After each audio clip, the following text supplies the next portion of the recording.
All right, Deja here, Zen here. So, quick chat. You know how in discussions about race, economics, and the education system, and like these different discussions, mostly race and economics, we discuss things such as privilege, things like that. And we have these discussions where if you're brown, mostly, if you're black and brown, we have these discussions where it's like, okay, if, people that benefit, sorry, people that benefit from, the way things were structured when, I'm an American, so I'm going to speak for myself, a woman, a black, a Native American, Native black person, a black American Native person, feminine, that we have these discussions in this country where it's like, and I'm sure other people can probably relate to this, where it's like, okay, you have to work twice as hard. I'm going to sit you guys down right here so I can move about freely. But we have these discussions where it's like, okay, we have to work twice as hard to even get what somebody is getting who is, performing mediocre at best. That was a system that was set up. It's outdated, it's archaic, it logically just doesn't make sense anymore, right? So let's take that same discussion and we're gonna view it from the perspective of basically admitting to ourselves that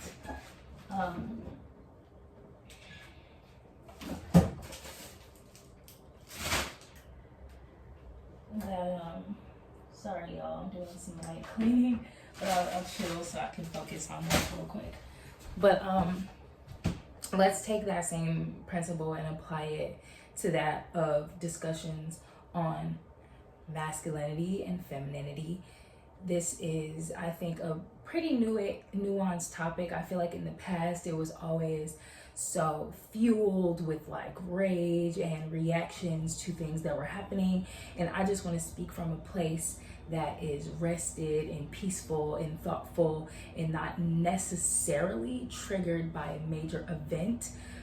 Maybe from some personal life experiences that I gather, the energy and the will to speak on my wisdoms that I've gained through my experiences. But in that discussion of masculinity, femininity, men, women, things like that, this discussion we're all having, I think it's fair to say that women are now, assuming that role. Like I said, I'm gonna speak for myself. As a black woman, I feel like I've, witnessed the role be fulfilled. No one should fulfill this role. That's my first point. Second point is we have to work twice as hard, a million times as hard, just to get the same thing that a person born biologically male would receive, or someone who comes off masculine, however you want to look at that child. I'm not here for all the binary games. I'm not. In my opinion, there is 3 genders, okay? That is feminine, female, male, and unisex, okay? Unisex, all right? That's just my opinion, okay? So meaning that you were born with elements of both biological attributes within your makeup, meaning that you were born with male parts and female parts. Those are the only genders that I wish to address for the sake of somebody like that, for the sake of having an intellectual conversation. So I'm saying that to say, how far can we get as humans if we are allowing men to be mediocre? They have such a huge important role in family, in communities, in societies, such a huge role that they play. And where are we going to get as a human race if we allow them to be mediocre and to control and stunt and repress that of the feminine, when logically speaking we know that both are very much so needed in equilibrium, if not one more than the other, just to balance things out. It's like when you go to the doctor and you may be really sick and your doctor prescribed you medication and goes, okay, on your first dose, I need you to take 4 of these so that it can just like really get in your system and kind of take you from like here to here. And then you're just gonna kind of balance it out like antibiotics. It's like your body needs this. Like you're so infected that you need the antibiotic at a high dose first to stabilize you. And then you need the rest to just kind of like keep you leveled out into whatever your ailment is healed. It's the same thing in society. If we are a sick society because of the infection of a toxic system, I don't want to point fingers and use words like the patriarchy, male-dominated society. Like, we know that's what it is, but I want to call it something that's a little less inflamed. The feminine, the woman within me, the femininity within me wants to address it as something a little bit more less blamey, because the people who created this, most of them are dead, withering away, and they've basically force-fed that ideology and that indoctrination to a well and a sea of people from all different cultures and backgrounds, which is so negatively destroying you guys' communities. We're talking natives, we're talking people who were born to take care, to rule, and to covet this planet, this world that we're in, this place that we are living in together. I truly believe that logically it just makes no sense anymore. If we want to thrive economically, socially, and in a familial and communal aspect, I think that logically it only makes sense to inject ourselves with a very high dose of genuine feminine energy, meaning lift up your sisters, lift up your friends and your coworkers and your girlfriends and your wives and your daughters and your honor them, respect them, and revere them. Show them off, put them on a pedestal, hold them up like Simba, because that's what's necessary moving forward, period. Okay? Not just to stroke anybody's ego. Like, when it comes to women, it's not, and it comes to nature and evolution, God, evolution, nature laughs in the face of ego. It's like, what the fuck is ego here? In nature, it's called niche. It's not your ego, it's your niche. It's what you were created to perform. It's what you were created to live out and to simply be. Perform is not a good word. To live out, to be, live, be. That feels more correct. Why? Because it's the next step. Why? Because women have been instrumental and so impressive. Like, I don't even like bitches, not all bitches, but women who allow themselves to be like trashed and not transform and become a better version of themselves, because that's literally what God created us to do naturally. Women who fight against that are some of the worst living species that I've come in contact with. So that's why I'm saying what I'm saying. We like people who are their own worst enemies, or who I was referring to. But so many women that have rejected what's been fed to them, being solely a sex symbol, being solely this heartless businesswoman, this docile wife, this docile sister and friend who shuts up and lets men copy their paper, copy their work, and tell them to shut up and sit down, and disrespect them and hide them and control their beauty and their shine and not let it be what it is. It's like going outside and acting like you deserve recognition for the flowers blooming and the sun shining, when it was God that made that flower bloom or that sunshine. That's what men are essentially doing to the feminine. Taking accountability, taking credit for what they do. In my experience, I've watched men literally, I'll speak from my mind and say something and they'll go, I don't respect you, I'm not listening to you, you're younger than me, you're a woman. They're refusing their human need to be a student, to be taught, to be teachable. Not only that, they're also repressing or attempting to repress my wisdom and what God has called me to be naturally, telling it to be quiet, to be repressed, and then going, you know what? I think the same thing, and I think it's worth more that I'm speaking on it. It's my job to speak on it as a man. That's where we've gotten confused. That's where the wires have gotten crossed. That's that bullshit that you've been force-fed. The person presenting it is the person that was, now if you have a woman or a sister or a friend that says, look, I'm scared to speak, I don't want to speak for me, that's a whole nother thing. And even in that space, you know how powerful it is to go, all of this information is wisdom that I'm speaking to you and that I'm sharing. I know none of it. This is not my work. This is her work. I'm speaking for her because she is so feminine. She's so in her femininity, so private. So, she does not wish to be seen. She does not wish to be, on spotlight, whatever. I'll use two examples because I think using real examples is just like such a beautiful thing. One is, and then I'm gonna end this talk, but one is from 2023. I went to a poetry slam or a poetry fest at Humboldt University in Eureka, California, which is about 12 hours from Los Angeles. It's in Northern California, like right outside of like San Francisco and things like that. And there was these poets and they blew me away, wife and husband. I think the husband went first. Everybody's clapping, going crazy for the husband. He's clearly a loved poet, right? So he's telling us a story. Oh, or did the wife go first? Child, I think the wife went first, which makes my story even more beautiful. So the wife went first. Everybody's going crazy. Did she go first, child?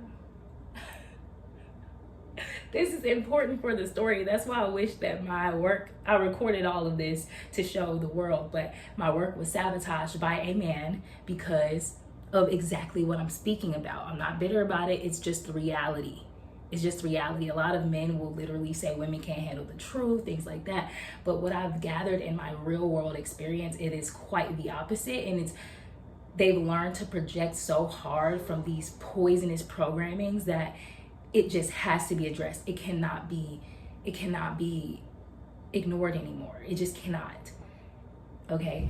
So saying that to say, I'm not sure who went first. I just know the way that they introduced each other was with so much love and respect. It was out of this world. I want to say that the husband went first. Everybody was going crazy. Oh my God, we love him. He's so good at what he does. And he goes, one of the most amazing poets I ever met that does this thing, slam poetry, way better than me. I met this person, they blew me out of the water. So while y'all clapping for me, y'all need to clap for this person, because this is the kind of person that inspires me to even do this so well, because they do it so fucking well, right? So he brought her out in a certain regard, in a certain respect. So when she came out, everyone revered her the same. And not just that, they revered her with curiosity. There was an air of mystery. We wanted to eat up her words, because this man who is so respected and revered is enamored with you and your talent. So we must hear, we must witness. That's how it should be. They were a duo, selling their poetry books, selling their things together. That is the sole reason I seeded into their business. I bought a ring. The ring was stolen from a man who assaulted me. So if you're watching this, you have my ring, you're weird, but that's beside the point. I bought it from her because it was just like a seeding that I needed to seed, because it was such a beautiful couple and a beautiful energy. But when she got up and talked about him, she said, oh, he had the most beautiful voice I've ever heard. I could listen to this man read a phone book. And that was the most clear, cavalier, relaxed expression of love I had ever heard. And I know that God wanted me to hear it for a reason. So I'm saying that to say that's how it should be. Everyone should be acknowledged for the skills and the genius and the wisdoms that they have, that God has bestowed upon them, because they're doing what the Most High has called them to do at their highest. It's like all of your cells in your body working correctly. So if you want to understand life, if you want to understand life and the meaning of it, think of life like the body, okay? Think of every single human, plant, and animal like your cells and your atoms in your body. Okay, what do cells and atoms do? They move, they replenish, they balance out things that need to be balanced within the body when they're working properly. When they're not working properly, what does that present itself as? Cancer, disease, things like that, right? Disease, cancer, shit like that. What does that do? That kills us, right? So if you are a cell that is poisonous, it's killing the body, it's killing itself, you have to learn how to correct yourself or be corrected by the body. The body is earth. The body is everything and everyone. You're just a cell. Eventually, the body is going to kill the cells, okay? Even if it kills itself, it's still going to be a seed that's going to grow again, okay? The body's going to kill the cells, or just encourage its better cells to kill the cells. The body's going to hire better cells to kill, or something outside. So it's like, that's not the point. The point is everyone must be a healthy cell, okay? So logically speaking, why would you repress life? Why would you repress wisdom? Why would you repress God? Why would you repress something that's meant to grow freely? Why would you spray a pesticide on a seed that's meant to grow?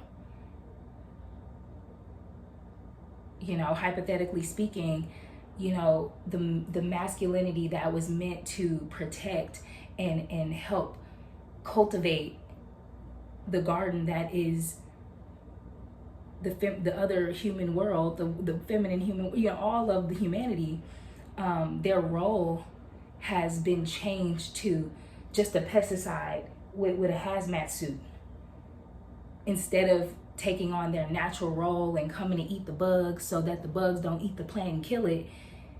They're now the pesticide that just spray it. They don't care if they're killing you. They just one size fits all. Everybody getting sprayed, everything getting sprayed. Even if you're dead, you're getting sprayed. So, the masculine has become a parasite, so to speak, has become a pesticide, so to speak. It's become, we're all cancer in our own ways, but who wants to get better? Who's naturally healing itself? Who's electric versus inflamed, right? Masculinity has become chemo. It's like, let's just fucking fry that shit. It's meant to be more like Dr. Savy. Strict, but effective. Patient, but strong, right? Powerful, but full of life and energy and recognition. It doesn't point at a cell and go, you're a healthy cell. You're going to be as healthy as I tell you to be. No. Masculinity goes, oh my God, you're a healthy cell. Be healthy. Oh my God, you're so beautiful. You're so strong. You're so strong. You heal the body. You encourage the cell, like you encourage a garden to grow. And I'm going to leave it at that, because that's what God laid on me. I'm going to make some food so I can feed my cells. Okay, peace.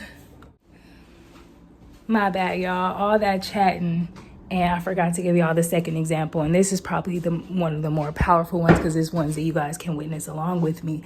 But it's in the new song by Kendrick that he just dropped. at the end of last year called Gloria. And it's such a powerful line, y'all. It's so powerful that the whole song made me weep. But this line specifically, so powerful. But he goes, my girl isn't just my friend or something like that. Like, she's my pen. And the reason that's so powerful is because everyone who adores Kendrick adores him for his pen, his words, his poetry. And I'm not sure if he was saying she literally has written some of my rhymes, or she was the inspiration behind my rhymes, or without her, I couldn't even do this, or I wouldn't have the creativity to do this, or the encouragement, or whatever that meant to him. But that soul statement and statements made like that by other men are so extremely powerful. We just need more of it. So that was